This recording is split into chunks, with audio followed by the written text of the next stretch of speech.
3 రోజుల క్రితం సాక్షి ఛానల్లో ఆ డిబేట్లో మరి గతంలో ప్రెస్ కౌన్సిల్ చైర్మన్గా కూడా పనిచేసిన వ్యక్తి కొమ్మినేని శ్రీనివాసరావు గారు మరి ఇంత అసభ్యంగా మరి జర్నలిస్టులకి విధి విధానాలు నేర్పించవలసిన వ్యక్తే మరి ఆ పదవి చేసి జర్నలిజం విలువల్ని మర్చిపోయి మరి మహిళల గురించి ఒక వ్యక్తి కృష్ణరాజు అనే ఒక నీచుడు నోటుకొచ్చినట్టు మాట్లాడుతూ ఉంటే సంభాళించవలసింది పోయి మరి ఒక రకంగా వెకిలి నవ్వులు నవ్వుతూ దాన్ని సపోర్ట్ చేయటం అనేది చాలా తీవ్రమైన చర్య. నాగరిక సమాజం ఇటువంటి అసభ్య పదజాలాన్ని సహించదు. మరి నిన్న మొన్న మనం చూస్తున్నాం, రాష్ట్రంలో మహిళా లోకం ఉవ్వెత్తున తమ నిరసనలు వ్యక్తపరచడం జరిగింది. ఎటువంటి సంయమనం ఉండదు ఈ విషయంలో. ఖచ్చితంగా ఈ సంగతి తెలిసిన వెంటనే నేను డీజీపీ గారికి లేఖ రాయటం, వారితోటి తగు చర్యలు తీసుకోవాలని చెప్పడం కూడా జరిగింది. తప్పనిసరిగా రాబోయే 24 గంటలలో నాకైతే పూర్తి విశ్వాసం ఉంది. నిన్న చంద్రబాబు నాయుడు గారు కూడా ట్వీట్ కూడా చాలా స్ట్రాంగ్గా ఆయన ట్వీట్ కూడా ఇవ్వటం జరిగింది. ఈరోజు ప్రముఖ దినపత్రికల్లో కూడా మహిళా ప్రభంజనం అని చెప్పి చాలా స్పష్టంగా కూడా వచ్చింది.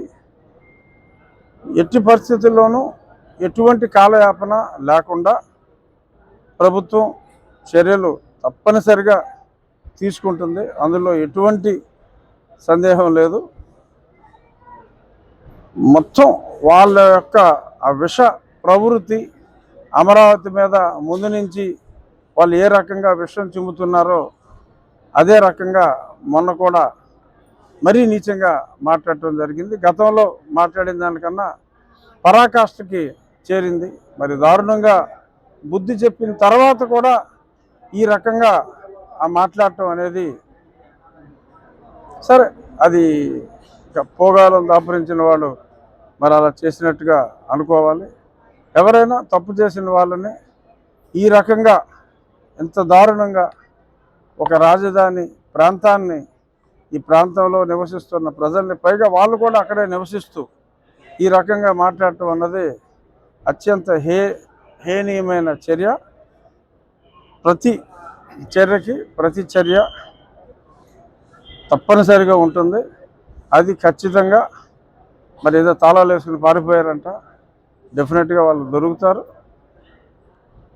ఖచ్చితంగా నా ఉద్దేశంలో అయితే రాగల 24 గంటల్లో డెఫినెట్గా వాళ్ళని అరెస్ట్ చేయటం జరుగుతుంది.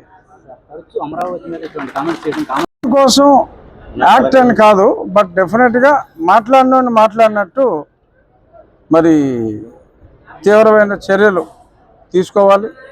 సుప్రీంకోర్టు కూడా ఇటువంటి సందర్భాల్లో మీరు 7 సంవత్సరాల లోపు శిక్షలు అయితే బెయిల్ ఇవ్వచ్చు అని అన్నప్పటికీ కూడా ఇటువంటి ఒక సమాజాన్ని ప్రభావితం చేసి సమాజం మధ్యన ఈ చిచ్చు పెట్టే ఇటువంటి వ్యాఖ్యల్ని ఉపేక్షించే అవకాశం లేకుండా రీసెంట్గా హైకోర్టు తీర్పులు, అలాగే కొద్దిమంది సుప్రీంకోర్టుకి వెళ్తే వాక్ స్వాతంత్రం ఉంది కదా అని నోటుకొచ్చినట్టు వాగటం అనేది ఒప్పుకోరు అని బెయిల్ తిరస్కరించిన సందర్భాలు కూడా ఉన్నాయి. సో వాళ్ళకి 7 సంవత్సరాల లోపు అని చెప్పి రెగ్యులర్గా వెళ్ళే ఈ సుధా ఇలాంటి వాళ్ళందరూ 7 సంవత్సరాల లోపు అని చెప్పి వదలమన్నా కూడా ఖచ్చితంగా బెయిల్ కూడా రాదు ఇందులో. ఎందుకంటే ఒక మహిళ ఒక సామాజిక వర్గాన్నే ఈ రకంగా మాట్లాడటం అనేది క్షమార్హం కాదు. వాళ్ళ అరెస్ట్ ఉంటుంది, వాళ్ళకి బెయిల్ వచ్చే అవకాశం చెప్పు తీసి కొడతారు. ఎలా అది ఇష్టమా? మరి ఈయనెందుకు సమర్థించాడు? మరి ఇతనేం చేశాడు? అదే లక్ష్మీపార్వతి గారు మాట అంటే కట్ చేశాడు కదా, ఎవడో లైన్లోకి వచ్చాడు, మరి కట్ చేశాడు కదా. అప్పుడున్న జ్ఞానం ఈ 3 రోజుల్లో పోయిందా? సాక్షికి సంబంధం లేదంటే, సాక్షిలో మాట్లాడి సాక్షికి సంబంధం లేదంటే కొమ్మినేని ఖండించుంటే అతను ఇమ్మీడియట్గా నువ్వు వెళ్ళిపో అని చెప్పి ఇక్కడ అనుంటే సాక్షికి సంబంధం లేదని నమ్ముండేవాళ్ళు. అనాల్సింది అనేసి వెళ్ళిపోయినప్పటికీ కూడా ఎంతో కొంత బెనిఫిట్ ఆఫ్ డౌట్ సాక్షి మీద ఉండేది. ఇతని మీద ఎటువంటి అనుమానం లేదు. కృష్ణరాజు అన్నాడు చాలా వరస్ట్గా మాట్లాడతాడు. అదేదో సంఘం అంటున్నాడు, ఆ సంఘం ఉందో లేదో కూడా ఎవరికీ తెలియదు. సంఘంలో అన్ని తనే కూడా అయ్యుండొచ్చు. అంతెందుకు ఈవెన్ ఒక జర్నలిస్ట్ గారు కూడా నిన్న ఆ పేరు నాకు గుర్తులేదు, నేను జర్నలిస్ట్ అని చెప్పుకుంటానికి సిగ్గుపడుతున్నాను, ఇటువంటి వెధవలు పనికిమాలిన వెధవలు ఉన్నారు. అరే ఎలా మాట్లాడతారండి? ఆడు ఓ తల్లికి పుట్టినోడే కదా. పైగా ఆడు మాట్లాడింది 150 ఎన్జిఓలు ఉన్నాయన్నారు. రాష్ట్రం మొత్తం మీద 109 ఉన్నాయి. ఈ ప్రాంతంలో ఉన్నది కృష్ణా గుంటూరు కలిపి ఉన్నది 10 లోపు. అది కూడా ఆ రకరకాల కారణాల వలన రావచ్చు ఎయిడ్స్ అనేది. దాన్ని ఇక్కడేదో 150 ఉన్నాయని చెప్పి నోటుకు వచ్చినట్టు మాట్లాడటం, వీళ్ళ తాలూకా కూడా ఒకటి రాయటం, అదేమో ఒక ఇంగ్లీష్ పేపర్లో వేయటం, ఆ పేపర్లో వచ్చిందని చెప్పి మళ్ళీ ఈ పనికి మళ్ళీ నోటి చెప్పటం, ఇదంతా డ్రామా కావాలని చెప్పి బురద జల్లే ఈ ప్రయత్నం, ఆ రాజధానిని హేళన చేసే ప్రయత్నం. చంద్రబాబు నాయుడు గారు ఏమన్నారంటే ఇది దేవతల రాజధాని అన్నారు. కేరళను కూడా గాడ్స్ ఓన్ కంట్రీ అంటారు. మనం ఒక స్థానాన్ని మనం గౌరవించుకుంటాం.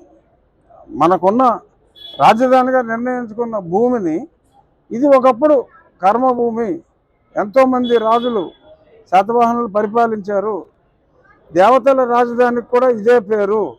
సో కాబట్టి దీన్ని మనం దేవతల రాజధానిగా భావించాలి అని చెప్పి ముఖ్యమంత్రి గారు అంటే, దాన్ని తీసుకుని విపరీతమైన అర్థాలు తీసి ఈ రకంగా నోటుకు వచ్చినట్టు మాట్లాడతాం.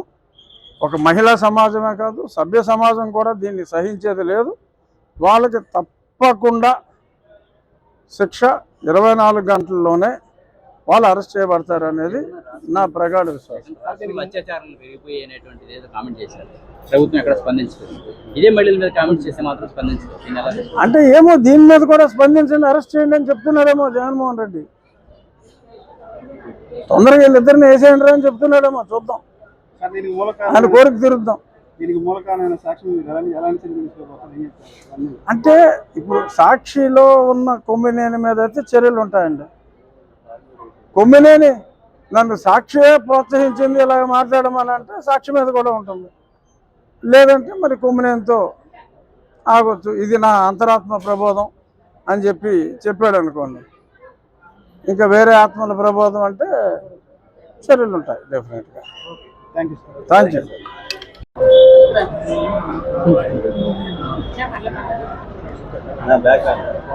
డిప్యూటీ స్పీకర్ గా యాక్షన్ తీసుకుంటున్నారు మీరు?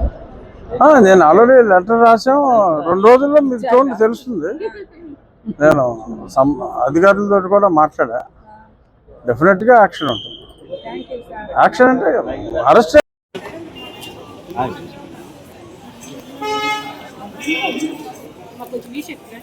నా బ్యాక్గ్రౌండ్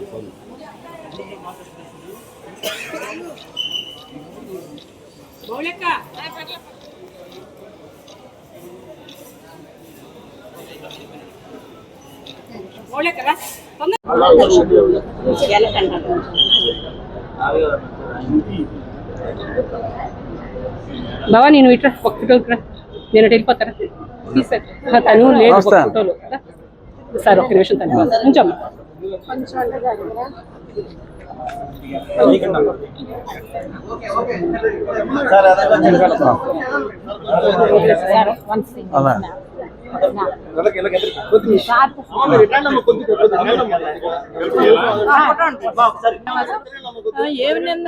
క్షమించకూడదు. అంతా మన మంచిగా అంటారు కదా, పోయి ఆడేదో అంతే.